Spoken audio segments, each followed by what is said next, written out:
Sometimes we just need to clear the channel, but we might get soreness or cysts or other things, you know, that affect the channel, the muscular tissues, or any of the anatomy running through the channel. So maybe talk a little bit about that, because I think people don't really fully understand that. And I love the meridian programs. But yeah, you know, like for example, let's talk about the lung meridian. Like, explain, the lung meridian runs like the entire length of your body.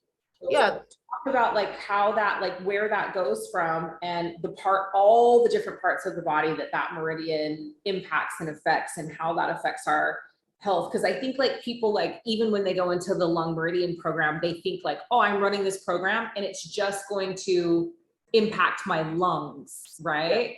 Yeah. Instead of like understanding that meridian runs through the whole body.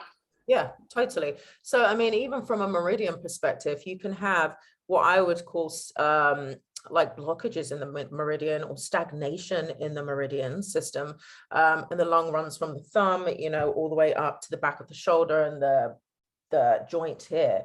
So recently I was working out, of course, and I noticed that I was getting like a bit of pain, like meridian pain, in one of the points, like large intestine 15. Actually, it's a large intestine channel, but if they overcross. So large intestine 15. And I was immediately like, why am I getting this? You know, I haven't done anything. I don't have any muscle strain or whatever. So I ran the large intestine meridian, and it cleared the channel. You know, so sometimes we just need to clear the channel, but we might get soreness or cysts or other things, you know, that affect the channel, the muscular tissues, or any of the anatomy running through the channel, if there is stagnation in that particular channel. But also from the perspective of like the lungs, because if we don't understand what's inside of us or what's happening, then we just, you know, think that it's going to affect the lungs. But the lungs, the thing that governs chi in the whole entire body, you know, so a lot of exhaustion and fatigue is actually caused by what I would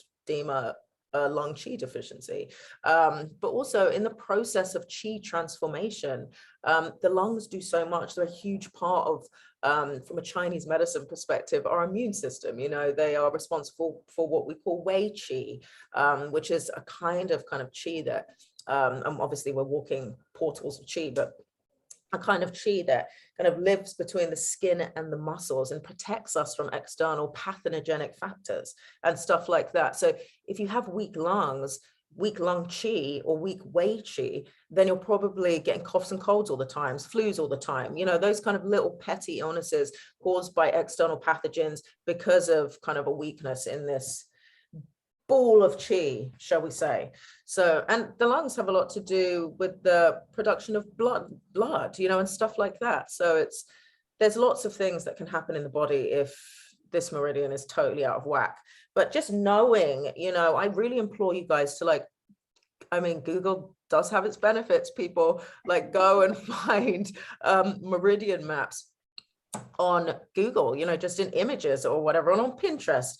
And, you know, sometimes you'll be quite fascinated that pains or aches and pains that you've had for a long time might be, you know, you just need the channel clearing, stagnation in the channel along that particular area. You know, a lot of people get like forearm pain and they can't really describe it or know what it is, but it might just be a channel problem.